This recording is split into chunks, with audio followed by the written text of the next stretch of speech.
Apakah Xiaomi benar-benar membuat chipset 3 nanometer sendiri? Jawabannya tentu saja tidak sepenuhnya. Baiklah, mari kita luruskan. Karena belakangan ini, beberapa media besar seperti Kompas dan CNN Indonesia melaporkan bahwa Xiaomi telah merilis chipset 3 nanometer bernama X-Ring 0, satu yang dibuat sendiri oleh Xiaomi. Banyak yang langsung menyimpulkan bahwa Xiaomi kini sudah sejajar dengan Apple atau bahkan mengalahkan Huawei dalam hal teknologi prosesor. Media-media memang sering menggeneralisasi informasi. Namun, apakah benar Xiaomi membuat chipset 3 nanometer sendiri dari nol? Dan kalau iya, kenapa Huawei yang lebih dulu dikenal sebagai pembuat chipset Kirin justru tertinggal dalam hal proses fabrikasi? Mengapa Huawei belum juga bisa mengejar ketinggalan mereka dalam teknologi semikonduktor barat? Mari kita membedakan merancang chip versus membuat chip.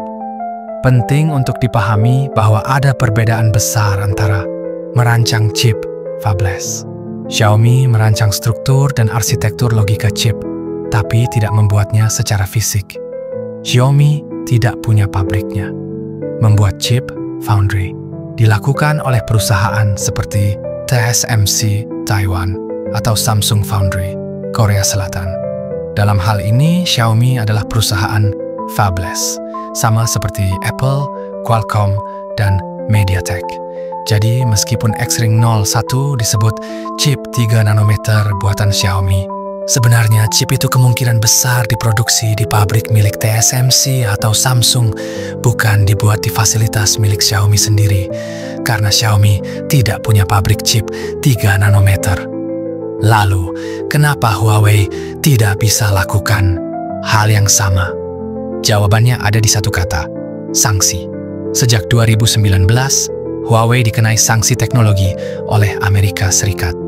Akibatnya, mereka tidak bisa memesan chip ke TSMC atau Samsung. Tidak boleh menggunakan teknologi desain ARM versi modern. Terbatas hanya bisa membuat chip melalui SMIC, pabrik semikonduktor dalam negeri Tiongkok yang paling maju. Namun, baru mencapai teknologi 7 nanometer saja. Itu pun dengan keterbatasan besar. Sementara itu, Xiaomi masih bebas beroperasi secara global, bisa memakai desain ARM terbaru, dan memproduksi chip mereka di fasilitas paling canggih di dunia. Inilah mengapa X-Ring 01 bisa pakai proses 3 nanometer, sementara Kirin dari Huawei masih 7 nanometer. Bukan karena Huawei kalah pintar, tapi karena Huawei dibatasi secara politik dan teknologi. Tapi kok Kirin tetap tangguh? Meskipun pakai teknologi 7 nanometer yang dianggap ketinggalan, banyak perangkat Huawei seperti tablet dan laptop justru bisa mengungguli perangkat lain yang memakai Snapdragon atau MediaTek. Ini terjadi karena Huawei merancang perangkat dan softwarenya secara menyatu. HarmonyOS plus Kirin mirip seperti Apple. Mereka sangat efisien dalam manajemen daya, suhu, dan AI tuning. Performa dunia nyata lebih penting dari sekadar skor benchmark. Hasilnya, chip Kirin seringkali terlihat sederhana di atas kertas, tapi tangguh dalam kenyataan. Ini juga bisa terjadi pada X-Ring, jika benar-benar dioptimalkan sepenuhnya oleh Xiaomi di sistem HyperOS mereka. Kesimpulan, Xiaomi dan Huawei, dua pendekatan berbeda. Walau sama-sama berasal dari Tiongkok, pendekatan Xiaomi dan Huawei sangat berbeda. Xiaomi, posisi global bebas dari sanksi, terkena sanksi ATOS, jenis perusahaan fabless, masih bisa pakai ARM dan TSMC, sedangkan Huawei harus pakai SMIC dan teknologi lokal. Nah, jika Xiaomi masih bebas memesan atau minta buatkan fabrikasi chip 3 nanometer via TSMC Samsung, sebaliknya tidak dengan Huawei. Huawei harus mengandalkan teknologi lokal milik Cina yakni SMIC.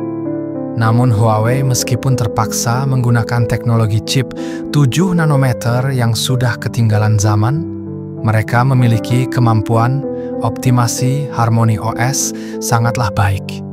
Jadi jangan langsung percaya kalau chip 3 nanometer buatan Xiaomi, artinya mereka sudah seperti TSMC. Yang benar, Xiaomi mendesain, lalu pabrik lain yang membuat.